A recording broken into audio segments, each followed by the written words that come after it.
अल्ताफ़ बुखारी साहब जो हैं वो लीडर नहीं है, वो एक ट्रेडर है और गलती से वो पॉलिटिक्स में आया हुआ है और बीजेपी की खिदमत करने लगा है। अल्ताफ़ बुखारी बीजेपी की एक बी टीम है। अब बी है या सी है, इसको तो नहीं जाएंगे। वो जो जिन हालात में अल्ताफ़ बुखारी ने अपनी पार्टी बनाई है वो सब दुनिया को मालूम है, बच्चे बच्चे को मालूम है कि वो बीजेपी का ही एक अंग है। कॉन्स्टिट्यूशन बना 1950-51 में कॉन्स्टिट्यूंट असम्बली, तो उस वक्त बुखारी तो पैदा हुआ नहीं था कि वो मजबूत करता। वहाँ इंसाफ की हाईएस्ट कोर्ट है सुप्रीम कोर्ट, उस पर भरोसा है कि इंसाफ करेंगे, चाहे 370 हो, चाहे 35A हो, चाहे स्टेट हुड हो। अल्ताफ़ बुखारी साहब जो हैं वो लीडर नहीं है, वो एक ट्रेडर है और गलती से वो पॉलिटिक्स में आया हुआ है और बीजेपी की खिदमत करने लगा है। 370 को किसने खोखला किया, कैसे हुआ, ये हिस्ट्री है। 370 जम्मू कश्मीर के लोगों की भलाई के लिए था और जब तक वो था तब तक जम्मू कश्मीर के लोग फ़ख्र से इस बात को कह सकते हैं कि जो कुछ आज जम्मू कश्मीर है वो 370 की वजह से है। उसमें हर एक आदमी जो है उसकी अपनी लैंड होल्डिंग है, अपना शेल्टर है, कोई भूखा नहीं सोता, कोई नंगा नहीं है। ये 370 की वजह से था। 370 नहीं होता तो बिहार और यूपी की तरह जो आबादी है, जो 50% मकानों में रहती है और 50% से ज़्यादा जो है वो पुलों के नीचे 6-6 फुट की पाइपों में रहती है। तो इसलिए अल्ताफ़ बुखारी साहब के इस बयान की तरफ मैं नहीं जाऊंगा कि किसने खोखला किया। अल्ताफ़ बुखारी बीजेपी की एक बी टीम है।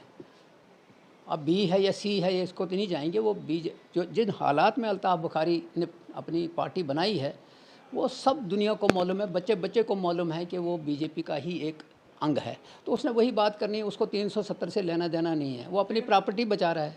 ये है कि शायद अल्ताफ़ बुखारी साहब को हिस्ट्री की मालूम नहीं है कि कॉन्स्टिट्यूशन के अंदर जब कॉन्स्टिट्यूशन बना 1950-51 में कॉन्स्टिट्यूंट असम्बली, तो उस वक्त बुखारी तो पैदा हुआ नहीं था कि वो मजबूत करता वहाँ। तो वो जो चीज़ पक्की या टेम्परेरी जिसको कहते हैं वो एक पॉलिटिक्स है।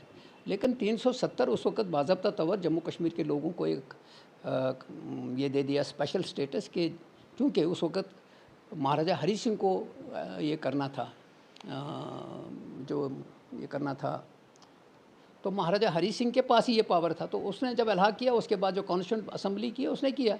तो आज अगर बुखारी साहब कहते हैं कि जी इन्होंने मजबूत क्यों नहीं किया, यहाँ पॉलिटिक्स के साथ साथ बहुत सी चीज़ें हुई हैं, तो उसके ऊपर एक डिबेट हो सकती है। अल्ताफ़ बुखारी साहब को क्या डिफेक्ट हो, तो अपनी प्रॉपर्टी बचा रहा है, उस मामला ख़त्म, उसके बगैर और उसके पास कुछ नहीं है। वो जो उसके साथ लोग गए थे वो भाग गए, कुछ हैं वो बाकी भाग जाएंगे आने वाले वक्त में। देखिए पार्लियामेंट के अंदर जो बहस हो रही है या सुप्रीम कोर्ट में जो बहस हो रही है उसको हम इस वक्त डिस्कस नहीं कर सकते, क्योंकि सुप्रीम कोर्ट के अंदर जो बहस हो रही है नेशनल कॉन्फ्रेंस के जो पटिशन है या उसके साथ जो बाकी पटिशनर हैं उसके अंदर वकीलों ने अपनी बहस ख़त्म कर दी है। अब गवर्नमेंट की तरफ से वर्शन आया है, क्योंकि गवर्नमेंट ऑफ इंडिया जो बीजेपी की गवर्नमेंट है उन्होंने इसको ख़त्म किया है, तो ज़ाहिर है वो तो कोई ना कोई रास्ता बताएंगे सुप्रीम कोर्ट को कि हमने क्यों ख़त्म किया। अब जो जजेस फैसला करेंगे उसकी तरफ हमारी नज़र है। पहली चीज़ ये है कि नॉर्मलसी को 370 के साथ जोड़ना ही गलती है। तो नॉर्मलसी उनके जहन में कैसी है, नॉर्मलसी किस चीज़ को कहते हैं? अगर नॉर्मलसी है, जिस तरह आपने भी कहा कि अगर वाकई ही नॉर्मलसी है तो फिर असम्बली के चुनाव कराए जाने चाहिए थे। अगर वाकई नॉर्मलसी है तो यहाँ जो बाकी चीज़ें हैं, जो लोकल बॉडीज़ वगैरह हैं जिनके चुनाव होने वाले हैं उनको नहीं। अब ये चूँकि उनको जो सूट करता है वो कहते हैं।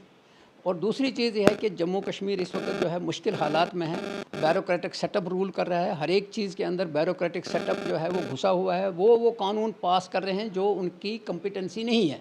ये जो पब्लिक के रिप्रेजेंटेटिव होते हैं उनको वो करने होते हैं, तो वो सोचते हैं कि जल्दी जल्दी ये करते जाओ ताकि जब कल आ जाएगा वो परेशानी का शिकार हो जाएगा। तो ये खुद परेशानी का शिकार हो गए। अब जम्मू में हो रहा है।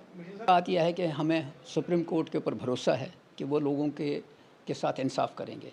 इंसाफ की हाईएस्ट कोर्ट है सुप्रीम कोर्ट, उस पर भरोसा है कि इंसाफ करेंगे, चाहे 370 हो, चाहे 35A हो, चाहे स्टेट हुड हो। तो स्टेट हुड में चूँकि जो आपने बात की है कि जब उन्होंने गवर्नमेंट को क्वेश्चन किया कि भाई आपको स्टेट हुड देने में क्या ہے، تو وہ کہتے ہیں کہ ہاں جی یہ تو کچھ عرصے کے بعد دیں گے، تو جب سے انہوں نے یہ کیا ہے تب سے یہ کہہ رہے ہیں، کب دیں گے یہ نہیں بتا رہے، تو لیٹ اس ہوپ ویل.